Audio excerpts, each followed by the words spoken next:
Perfect. Brandon, you got a live button over on your screen.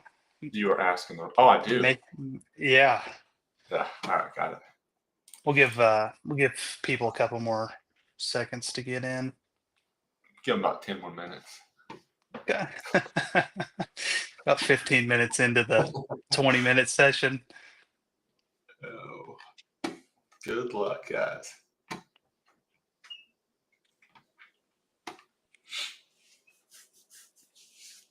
I'll give it to 102, and then we can get rolling. If they're on time, they're late. Let's see.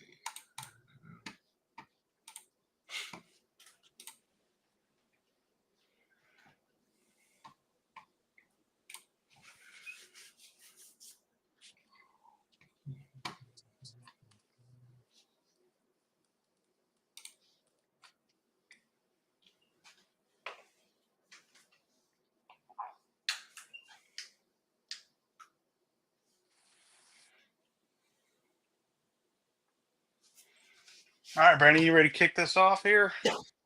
Sure, sounds good to me. All right. Well, thanks for everybody hopping on today. So my name is Lance Hamilton. I'm with Brandon Thompson. We're the go-to people here in the Smokies. So we are the powerhouse group with Savvy STR agents. And we're just going to get on here and talk a little bit today about what's the most profitable niches here in the Smokies, and kind of like which cabins, are kind of doing the best right now. So the Smokies has been around the market for short-term rentals a long time, going back to probably what, the 70s, Brandon, you'd say at least 60s Yeah, or it's 70s. been here a while for sure. Yeah, been here a little bit, but I mean, I think one of the best reasons why it's kind of done so well is it is the most visited national park, right, in the U.S. by far. We're seeing anywhere from, at its peaks here, 13, 14 million people a year. Even pre-COVID, it was 10, 11 million people, and that's almost double compared to any other national park. I think the second most is around maybe 7 or 8 million. So quite a bit bigger than kind of anywhere else. And a lot of the population in the U.S., I think it's 40% or something, is within a day's drive. So you get a lot of people who are within a day's drive that come on vacation or just come for the weekend. But I mean, there's also so many sporting events, there's car shows, there's just something going on every weekend, and we know that because we have to deal with the traffic every time every time we come up here. But there's just something always going on from, I mean, pretty much year round. Wouldn't you agree? Yeah, it's I avoid the weekends, and if you're going to view properties, do it during the week, early in the mornings. So there's always some Yep. sort of event going on, whether it's a car show, chaotic or not. There's something going on. Yeah. And for us, I know, Brandon and I have kind of grown up here. We're from East Tennessee. I'm from, here in Knoxville and Sevierville. So kind of why we got into our market, is, having lived here, we've grown up here. We've seen it from when we were, kids coming here, and, just having that experience with that and seeing it and being around it. Is kind of what we decided to get into it. But Brandon, I'll kind of kick it off here with we got some questions here. What's like right now, what properties are you pushing to your clients, that they should look at? Yes. So at the end of the day, I mean, the numbers got to work no matter what the property is. But what's showing that makes the most money lately, and just looking at occupancy, revenue, purchase price, things like that, everything that kind of goes into a solid deal. 1 and 2 bedrooms perform, I mean, really well. It's just the constant demand. And depending on the type of 1 and 2 bedroom, I mean, you have different methods, whether that's the luxury side of it, where you have a higher ADR, maybe a hair lower occupancy, which is tough to have in a 1 and 2 bedroom, or I mean, at a really low price, just that turn and burn type of method where you just keep the occupancy at 90+% and just keep it going. And then after that, I mean, I don't even look at 3 bedrooms unless it's something to where the septic's a 3 bedroom, but you have 2 to 3 bonus rooms, or it's a 3 bedroom that may rent better as a 2 bedroom, and then you have another game room or some sort of setup there. And then pretty much go to 4 or 5. 4 gets a little tricky. I think 4 is going to be the next 3 bedroom type of setup. It's just there's a lot of 4 bedrooms being built right now, and then 5 plus. I mean, there's not as much competition, but at the same time, there's not as much demand. So when you look at a lot of these larger communities that are building these 5, 6, 8 bedroom type of cabins, they're pretty much all the same, all basic. The brown walls, brown bears, brown couches set up. So when you go in and I mean, amenitize and design one of those, the right way, it absolutely crushes it. So that's kind of what I'm pushing right now. And again, the numbers speak for themselves. Yeah, no, I agree with that. And, something that kind of made this happen too, with us kind of either going for like a 2 bedroom or less, or like a 5 bedroom or above, is some recent, code changes that have came to affect, short-term rentals here in our county. Overall, we are I would think, a very lenient county when it comes to short-term rentals. I think you would agree too, just because it For sure. generates so much income, for our county. So it's definitely, STR friendly here. They just passed some new stuff back in 2024 regarding occupancy counts. Usually here in the state of Tennessee, you either have to be 12 or less, or 13 or more. If you're 13 or more, there's different criteria that you have to have for your property. And those changes kind of went into effect in 2024. And what happened is a lot of, cabins that were, 5 bedroom, 6 bedroom, they were renting as 13 or more. New changes come in. And, some people were, going to have to put sprinkler systems and do these other things. And they just didn't want to, right? They didn't either have the money or just didn't want to do it. They dropped their occupancy to 12 or less. And now you have these cabins that are 5, 6 bedroom, maybe even more. They didn't want to do the changes, and they just drop it, right? And now they're competing with the fours. And, now the fours are competing with that, and it just kind of trickles down a little bit. And you can see this in Air DNA too. I know, Brandon and I looking at it every day. I mean, you can see the occupancy in that like 3 to 4 has really taken the most hits compared to 5 or higher or 2 or less, right? Yeah. Yeah. I think, I mean, there's 4 bedrooms that are crushing it, and there's 4 bedrooms that are getting crushed. So it really comes down to what you have amenity wise, revenue management. I mean, there's so many factors into this. So again, you Yeah. spend a million plus on a lot of 4 bedrooms, you're gonna be struggling. So Yeah. Not to say, right, not to say that there's not properties that are in the for three sure. to four bedrooms that don't make money. I know you own one yourself, but Yeah. there is just a lot more competition, right? And Yeah. I mean, you got to um, stand out. You can't be the average cabin anymore for sure. yeah, and I think that's for really any market these days. I think gone are the 100%. days where you can just buy something, throw it on Airbnb, and it'll make some money. I think that's really anywhere. So, um, kind of going into our next question here. Let me pull up our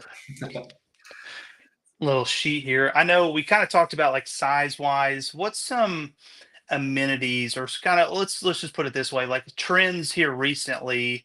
Um, I would say is more like outdoor amenities. What is there any other trends, or how big do you think outdoor amenities are these days for short-term rentals, especially in our market?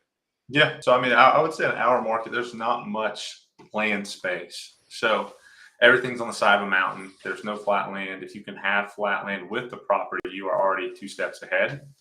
So I mean, I have a couple clients that have done this, and just the photos alone, I mean, are night and day compared to their competition. So if you have a little bit of land space, to me, that's all the money in the world that I would put there versus inside the cabin. Obviously, the cabin's still nice, but when you can differentiate outdoors, I mean, you are way ahead of your competition. I mean, you take it from Asheville, where Ishida's at, and I mean, most of her designs are, I should say. And I mean, just look at that, Mark. You took a property like that, put it here. I can guarantee you that you have no competition. So it's not just about the indoor type of design. If you can take the exterior and kind of elevate that space, I mean, you can go through a thousand comps and there's nothing like it. So that's just one Yeah. way to stay ahead of the game. Yeah, I would agree. And I think too is I think now more than anything, kind of going back to saying, hey, you can't just put any cabin that's run of the mill that hasn't been updated in 20 years and expect it to do well. But I think more people these days are wanting, an actual experience when they're at the cabin. So if you're able to provide that, just like you said, like with outdoor amenities, obviously the indoor inside's got to be updated and stuff too. But I mean, ideally, people are staying at these cabins for, I think the average days for our market is, I want to say 3 days. Correct me if I'm wrong, but if they're staying an extended amount of time, I mean, some people aren't going to spend all day at Pigeon Forge, at Gatlinburg, especially with how traffic is. You know what I mean? They just want to be at the cabin for the weekend, and if you got the outdoor fire pit, you got mini golf, you got all these different things for people while they're at the actual cabin to enjoy. That's going to be kind of that next step, like you're talking about. And if you take that kind of leap with that, just like you said with Machida and Asheville, like there's just no competition in that. So if you're willing to kind of take that next step, I mean, you are kind of in your own level, because there's just so Yeah, much competition underneath it. But there's not as much if you just take that little extra step. yeah. And again, I mean, it's a vacation at the end of the day for an entire family. So when you have a multiple bedroom type of cabin that's got kids in play, I mean, at the end of the day, like they're paying a premium a lot of times for those kids, but the parents also want that type of vacation. So the more amenities that you can have when you're staying back at the cabin for 4 or 5 hours that day, you want the kids out of your hair. I mean, sure you love your kids, but go downstairs, go play all the games. And if you don't have that, you're obviously not in the runnings for who's going to get booked. So Yeah, no, it's a great point. I think being like almost kid focused in that amenities is great because people will pay a premium to have that experience for their families. You know what I mean? oh, So if 100%. that's going to catch, if they can, and and having all these outdoor amenities and everything is great. Make sure you get good photos, right? Spend good money on your photos. So people, when they're going through, Airbnb, they have that scroll stopping experience where they see those outdoor amenities, they see the string lights, they see all that. It stops them right there, and they say, "Hey, I want that for my family." And Yeah. And again, the other thing, I mean, I get amenities are a big part of it, but a lot of people I see, I mean, even in one bedrooms, everybody's going on how many heads can we put in the cabin type of setup. I mean, back during COVID, that was big. Just how as many people as you can book is. I mean, that's basically how everybody structured their properties on rental platforms. So now, I mean, on one bedrooms, I don't focus so much on like, hey, how many people can we put in there? Hey, how can we fit 4 people into a one bedroom cabin? I mean, lean more into the couple side of it and just keep it at two. I mean, there are so many one bedrooms that are crushing it at just a two guest limit basically, and that's one hiccup I see a lot of people doing on their setups. Like, hey, where else can I put another bed? And it's not so much that occupancy or that heads and beds type of method anymore in this market. So if you can lean into, hey, I'm going to make this property really nice for a couple versus, hey, I'm going to make it really nice for a couple, but I'm also going to put two more beds here, bunks here. I mean, you're losing bookings that way too. So there's more to it than just amenities. And again, it goes down to what type of property are you buying, what size, what's your avatar, and so forth. So yeah, no, I think that's great, and that goes back to experience, right? I mean, if you have a cabin that's showing, hey, we can get 8 people in there, and then they get there, and you have 8, 10 people trying to fight over 2 bathrooms, and then yeah, the layout doesn't make sense, that's going to negatively impact your bookings and stuff too. So, yeah, I think that's kind of days gone by of just like you said, heads and beds of trying to get as many people because I think we're past that. But I think kind of going back, even like the one bedrooms, like you're saying. I mean, there's plenty of cabins that just have two occupants. I mean, that's the max they do, right? And I mean, if you go on AirDNA and look at the top properties, I mean, they're doing six figures, right? I mean, Yeah. Yeah, I mean, for a you one can take bedroom. the basic modern one bedroom. I mean, and I say basic, just like simple 6 to 800 square foot, one bedroom, modern design, or I mean, this the full on adult themed design. I mean, you can pick which route you're wanting to go. I mean, there are several. I mean, just handfuls of comps that are doing 100 to 140,000. I mean, there's a couple in that range that don't even have a pool. So you throw a one bedroom indoor pool in the picture, which is, I mean, just an outlier in general. I mean, you are in another world there on revenue. So I mean, when you have 10 of those you're competing with, there's no competition. So What's speaking of revenue and kind of things that maybe people don't think about as much when it comes to features, and I kind of already have one in mind.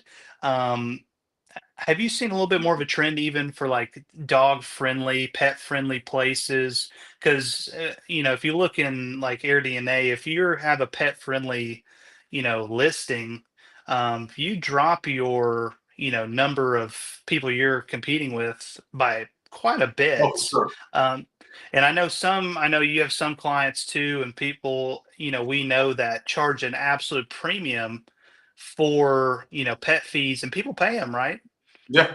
Yeah. I mean, even my 4 bedroom, I allow pets. Do I want them there? No, absolutely not. But if you're going to pay $350 per pet per stay, bring your 2 dogs. Well, I mean, I'll take another $700 to my tally there. And I mean, you do that 10 times a year. Obviously, you're at 7,000 more in revenue. You go to sell it down the road. It looks like, hey, I'm at 127 versus 120. I mean, people are willing to pay a little bit more. So while that seems like a small feature, one, you drop your competition. Two, you're adding more revenue there. Three, it's easier to sell at a higher price. So, Yeah. Yeah, and I I mean, think when you have that higher price point for like the pet fees, I mean, we know one agent, right, that I think is $500 for a pet fee, right? Yeah, and if it's like me, I have two small dogs. They travel everywhere I go. So I mean, if that's the fee and you want to stay there, I mean, people are going to pay it, and I think people, if they're going to pay that too, that's probably a clientele that's probably going to treat your if they're willing to spend that. They're probably going to treat your place a little bit better too. And like I said, that's just another way to increase revenue, which you're not really changing anything else, right? I mean, besides just making it pet friendly and a fee, yeah, that's no other amenities added or anything. yeah. Again, you also stand out from your competition when they're, I mean, searching for their place to stay. They put pets. I mean, you automatically kicked out of the runnings if you don't allow them. So again, I know people have a preference. They think it's disgusting, but the cleaners go in there, take care of everything. And again, the people that are paying 250, 300, 500, whatever, I mean, usually they're taking care of the property. So knock on wood, I Yeah. have not had an issue with the pets. And I mean, I have 3 dogs, so I get why most people take them, especially after COVID. I mean, it seemed like everybody after during COVID had a pet or went and got a pet. So now they're traveling with them for the next 10 years. So Yeah. Yep. Kind of let's continue this kind of conversation on revenue. Revenue management is a bigger thing where seeing get used, we're recommending to our clients. There's some people that self-manage and maybe just have a revenue manager. I know you deal with one, Brandon. I mean, do you feel like that's a must-have these days, or is it something you highly recommend? What's it kind of your depends on how thoughts? invested you are in your property. So for me, it's a time thing. I mean, I don't sit there and have to mess with it constantly. I have somebody do it that, I mean, does it day to day, understands the business. There's so much value in it. And the big thing, a lot of people use price labs. They Price labs obviously is not a set it and leave it type of method, but the big thing for me is if we can stretch pricing. So I don't care to be at 9% occupancy, but am I leaving $20 or $30 a night on the table? Like how high can we stretch that until we can't get booked? And I think that's where a lot of people fall short. And I mean, I see a lot of people like, oh, I'm booked nonstop, but like, how much are you really leaving out there? And I think that's where the revenue manager can really take their, I'm gonna say, insight into this whole scenario and really help increase your revenue. So it's definitely one thing. I mean, a lot of people I work with are using just because.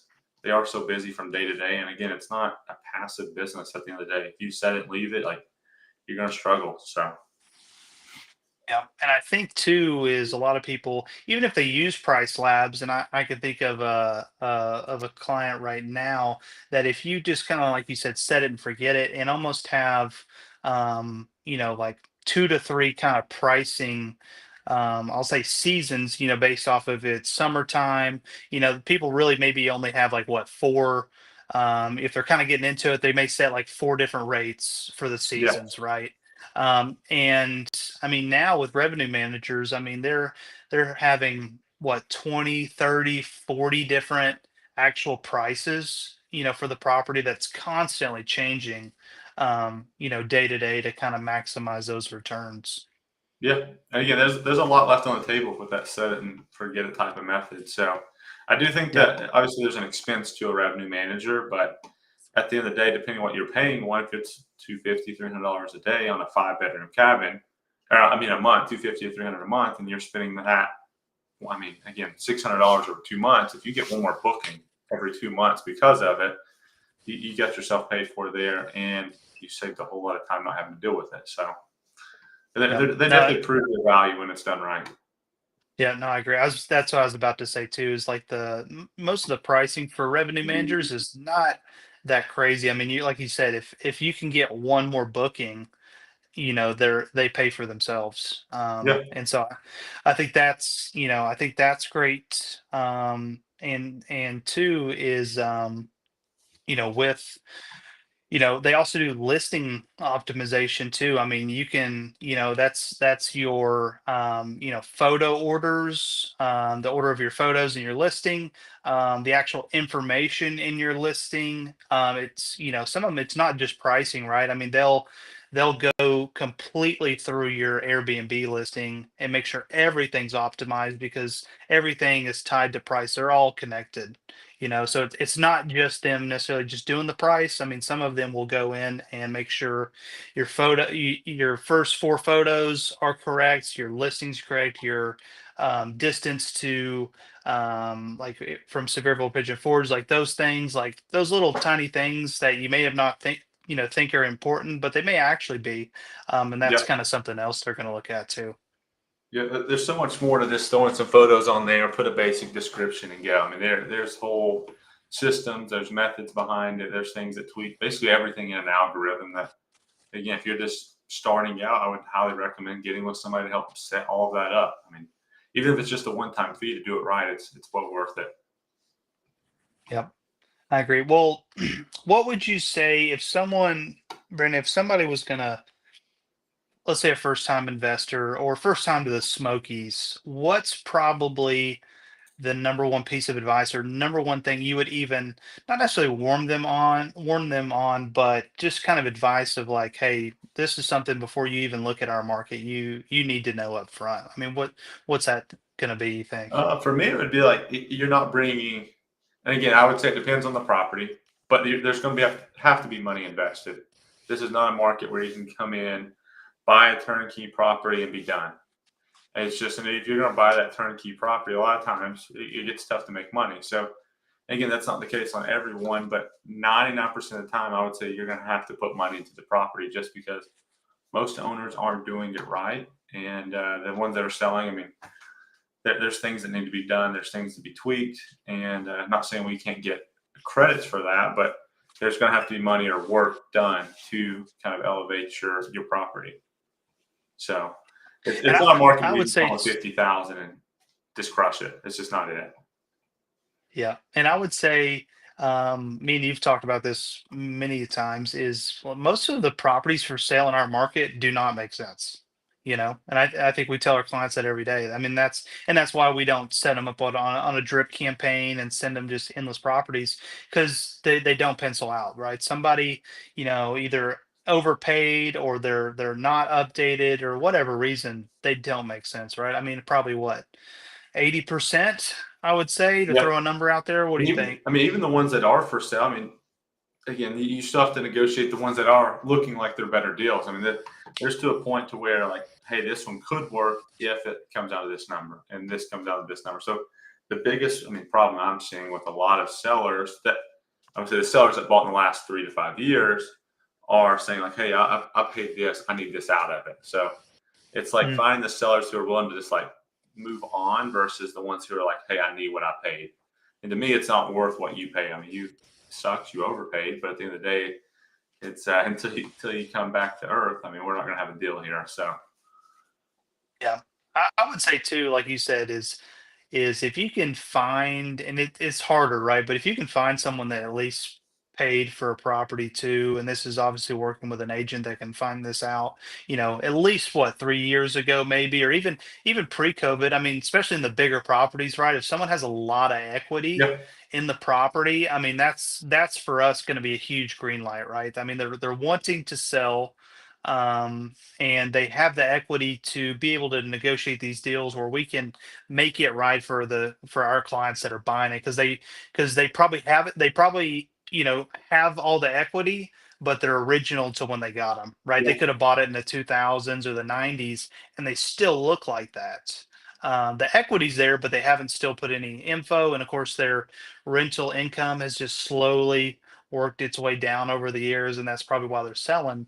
But those are the ones that probably going to be the best for our buyers, is getting credits or price, reductions or whatever. So I know that's something else we try and look for too, because it's hard to work a deal if someone just bought it and, like you said, they're stuck on the price they paid for it and there's just no room in it. yeah. And those are those are really my favorite deals. When you find one that somebody's owned for 10 years, and then the best part about it is they have it with this large property management company who's just running it in the ground. There's no money coming in. Right now I have one just for example. They've owned it for probably 10 years. I have to look again, but their management company is doing 115 grand on a 9 bedroom cabin. So it's, where it could easily be doing 230, 275 in that range. So now it's like it needs those updates. But when we have $240,000 of seller credits and it appraised higher than purchase price, it's like those are the real wins, in my opinion. And you just double dip the whole way around that deal. So a lot of opportunities. It's just finding those sellers who are willing to make something work. Yeah, no, that's great, and I'll kind of piggyback off of that too. I mean, what a lot of times, I'm sure I have clients that say this too, and I know you do too, is they try to go based off of past rental income, and they're going to see that 115,000 and they're going to say, Brandon, why would we, this doesn't make sense, why would we move forward on this?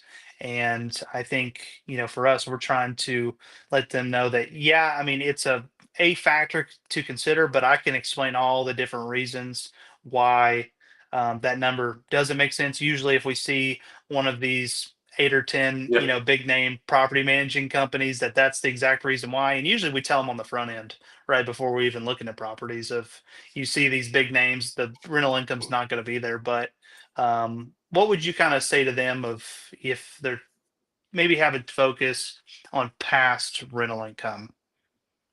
So for me, the big thing is like, are you gonna one keep that same property manager? If not, the revenue is pointless.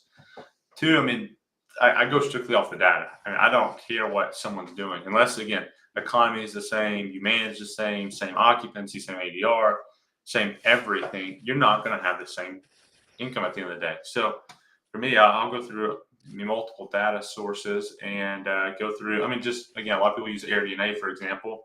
So many people will type in, hey, like this address here, hit calculate or whatever, and then it gives you your quote unquote magic number. This is my pet peeve. But a lot of people don't really dive into how they got that number. So at the end of the day, they're scraping data. So until you go through and customize your comps, see what those numbers are per each one. And again, some of them are completely wrong. But I know quite a few of these owners here, I can reach out to them and see how it compares to AirDNA numbers. And it really gives you a good idea of what that property could do. So, I've had a client buy one for 1.2. It was doing 120,000. It's like, that's a terrible deal. Now he's doing, pacing to 250. So, 250, everybody's paying 1.2 for it all day long.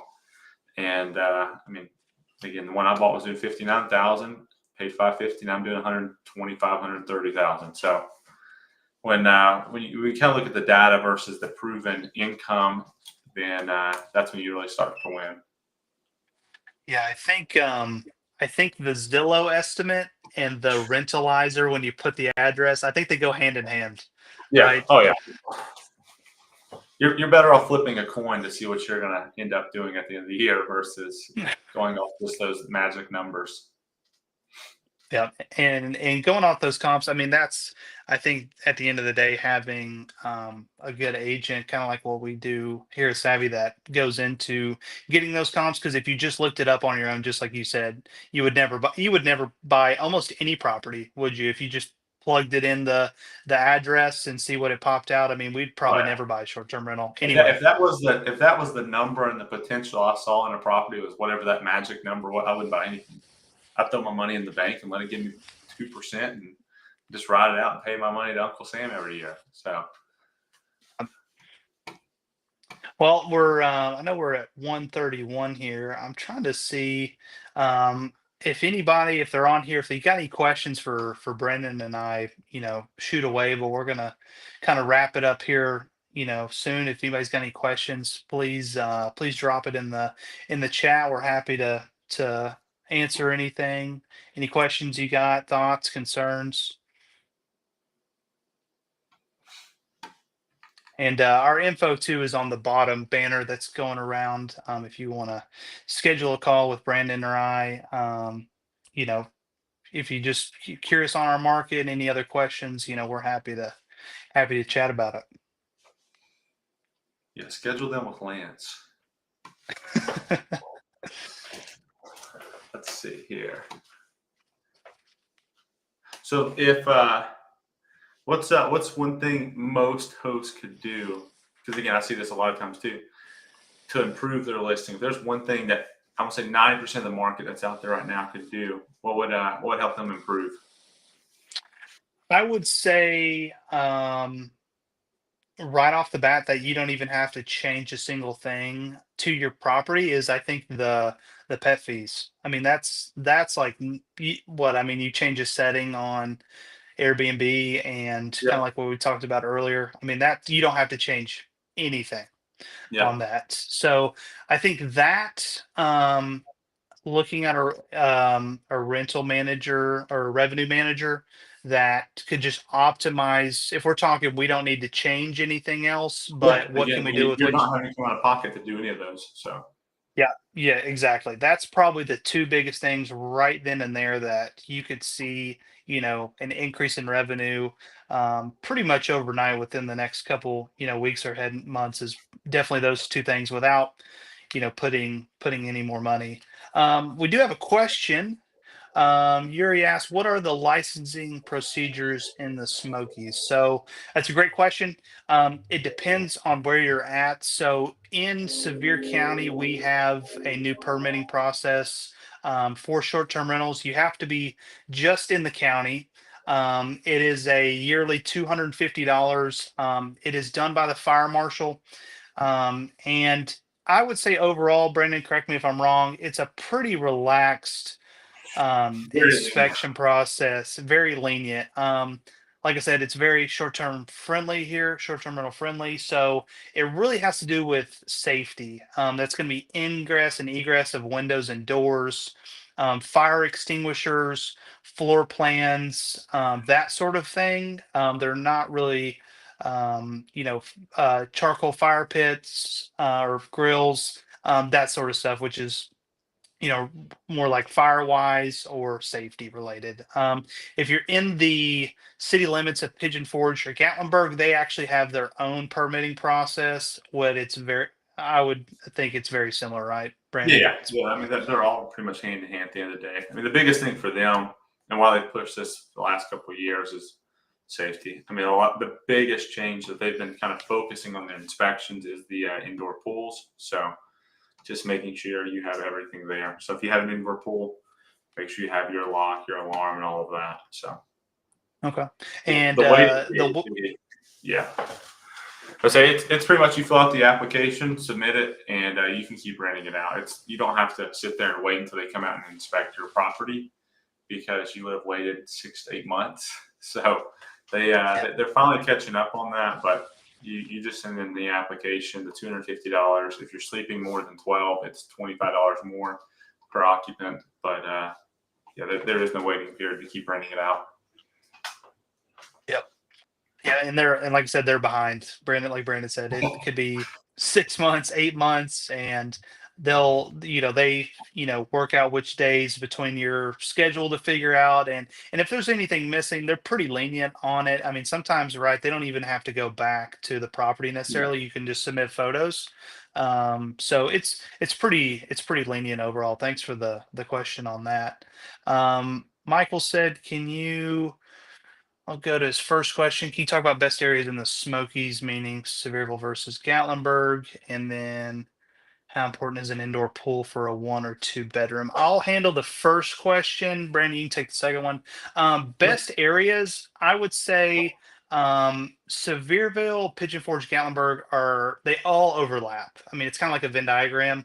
They kind of do go back and forth. I would say more important than necessarily being in a certain city is just because they overlap so much is more proximity to Pigeon Forge and the strip. I would recommend probably being no further than what, Brandon, 20 minutes. I mean, you can Yeah. get away with If you can. 30, but yeah, 15, 20 minutes. If you're further than that, you better have a top property with all those amenities we've talked about and then some. So more important than being in necessarily in Gatlinburg or in Sevierville is being within that 15 to 20 minutes or less of the Pigeon Forge Strip.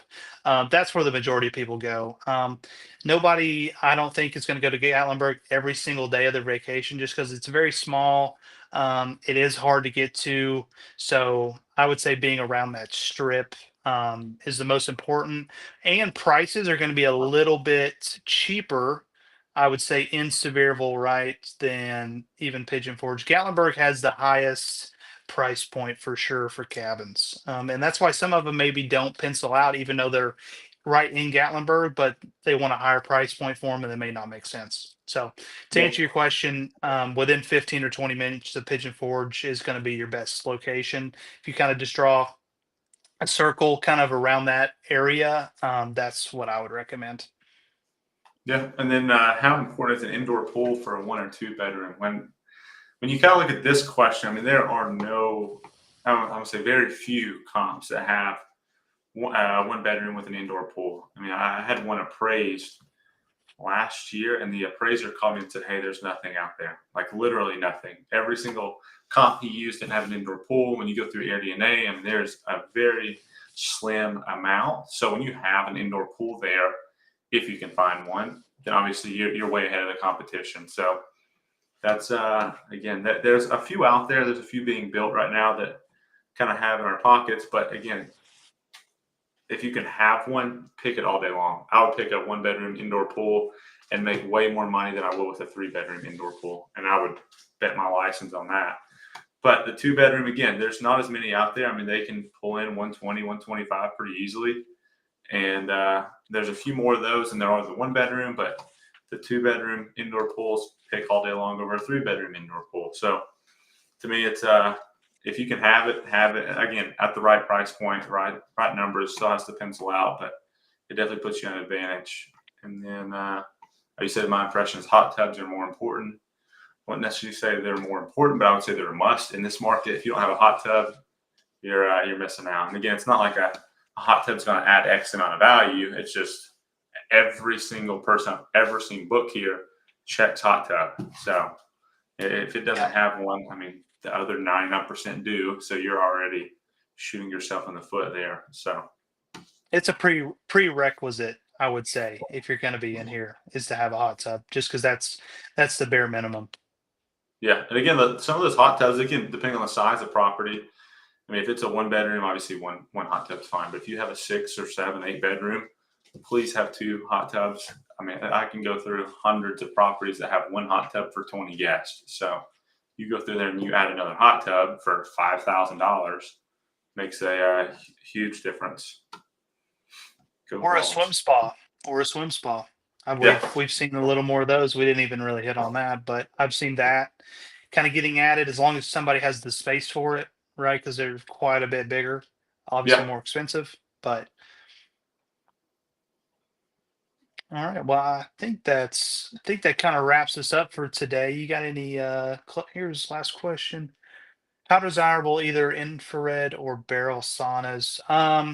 Your infrared is definitely a little bit cheaper. I've seen it both ways. I've clients that have done like the barrel sauna, like a steam sauna. I think it's price point wise, infrared's cheaper. But I'll say as far as desirability, I mean, what do you think, Brandon? I'd say they're probably about the The sauna same. is a sauna at the end of the day for a Yeah. lot of guests. I mean, unless there's some sauna connoisseur that knows what they want. I mean, at the end of the day, I mean, a lot of people that probably visit here probably don't even have a sauna or never even used a sauna. So I'm not going to say one versus the other is going to make a huge difference in your revenue. It's more the marketability. It's not like a, hey, if you put a sauna, you're going to get X amount more. It's just one more thing that you can offer in a listing that may stand out, may look cool at the end of the day when they're booking a property and they may have never used a sauna before and they're like, okay, let's book it. So I wouldn't say Yep. one or the other. It's just whatever makes sense with your budget and willing to set it up. Yeah, and I But I will think say your the I property. see more barrels here than anything, especially Yeah, outdoors. yeah, I agree. I was about to say because if it is outside, it probably needs to be a barrel. And two, I would say is the kind of property like if you have that smaller one bedroom or two bedroom that's maybe for a couple, I would go with the barrel sauna, especially photos. I mean, you can make them look really good for your listing photos. The infrared, if you have like a bigger property and you just want to put one inside somewhere just to have on there and just throw it in there, then I would say the infrared on that. So I think it just kind of depends on what property you're looking at too. And Look you're at that. We welcome. made it 45 Happy to minutes. answer. Whew. What's that? So look at that. We made it almost 45 minutes. We are on top I of know. it. All right, guys. Well, I think that's going to wrap it up for us. Brandon, you got any other closing thoughts or anything? No, just if you're going to invest, do it right. Don't shoot yourself in the foot and just buy what's out there. So, and if you have to schedule a call, pick Lance. All right. Thank you guys for hopping on, and our contact info is down there if you want to schedule a call. Looking forward to it, and thanks again. Have a great rest of your day.